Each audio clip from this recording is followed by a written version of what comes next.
Donc l'association Il faudra leur dire, c'est une association en fait de protection de l'enfance et d'aide aux victimes qui a été créée en 2012 donc, par Sylvie Boreil et moi-même. Alors qu'est-ce qu'on fait à Il faudra leur dire? À Il faudra leur dire, on a plusieurs actions. On a des actions de prévention en milieu scolaire. Elles sont là pour sensibiliser les enfants aux différentes formes de maltraitance qu'ils pourraient subir.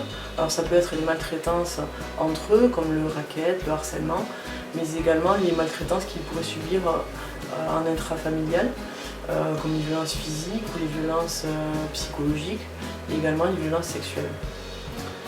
On intervient à partir de supports vidéo, et on peut intervenir de la maternelle jusqu'au collège, puisqu'on a l'agrément en fait, de l'académie.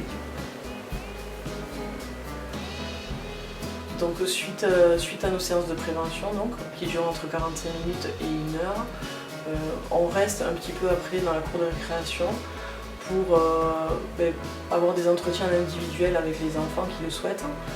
Et donc les enfants qui souhaitent venir nous parler viennent.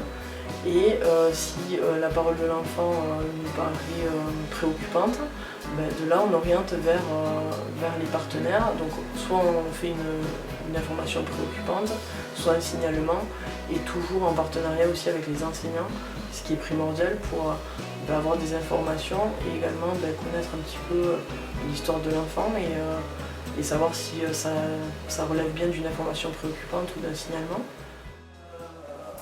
Marion Trias 66, est-ce que c'est bien ça comme pseudo? Trias c'est mon nom de famille. Est-ce que ça vous paraît bien ou pas mon pseudo? Non. Pourquoi? Pourquoi il ne plaît pas mon pseudo?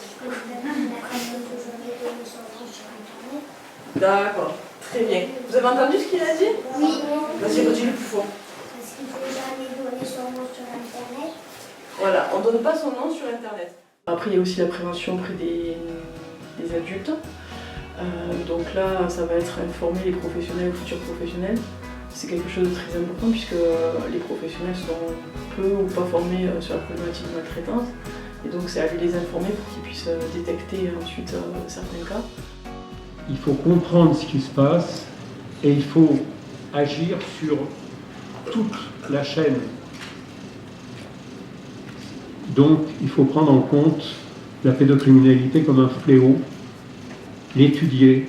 Vous savez, on ne combat que ce qu'on est capable de nommer. Nous sommes dans un pays qui a mis très longtemps pour admettre que l'inceste soit cité dans le code pénal. Si vous ne nommez pas les choses, vous ne pouvez pas les combattre.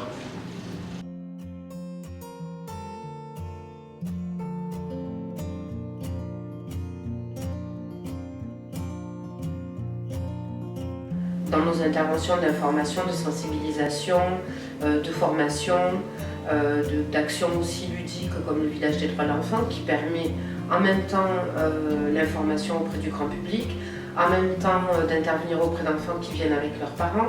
Donc ça aussi c'est très bien, ça permet aussi d'avoir un soutien à la parentalité en fait, parce que c'est pas forcément évident pour les parents de parler de ces sujets qui sont délicats. On organise également des conférences débats, il faudra leur dire, pour sensibiliser là plus le grand public. On organise également aussi des ciné-goûtés avec les enfants. On propose avec des dessins animés par exemple. On l'a fait avec Ma vie de courgette pour sensibiliser sur les maltraitances.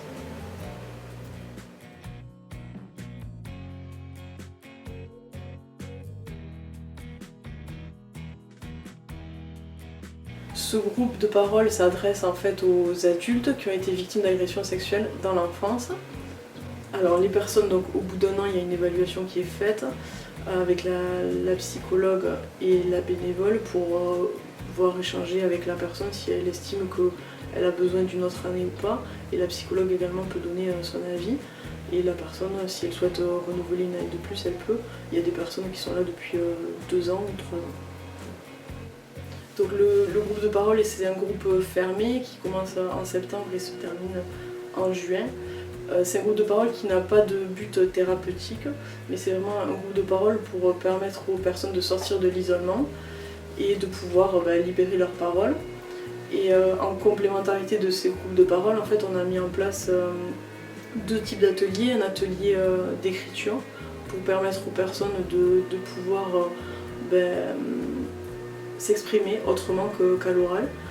Et également un atelier convivialité, plus tourné vers des échanges autour d'activités plutôt artistiques. Et toujours dans le but de sortir les personnes de l'isolement.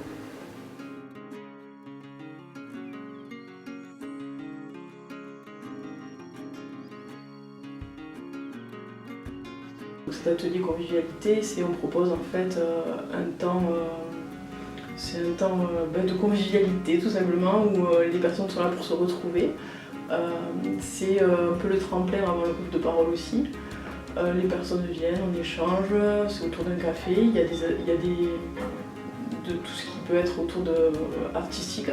Et donc on propose de faire de la peinture, de faire de l'argile et différents thèmes sont abordés. Et puis des fois certaines personnes, c'est arrivé, partent ensuite vers le groupe de parole.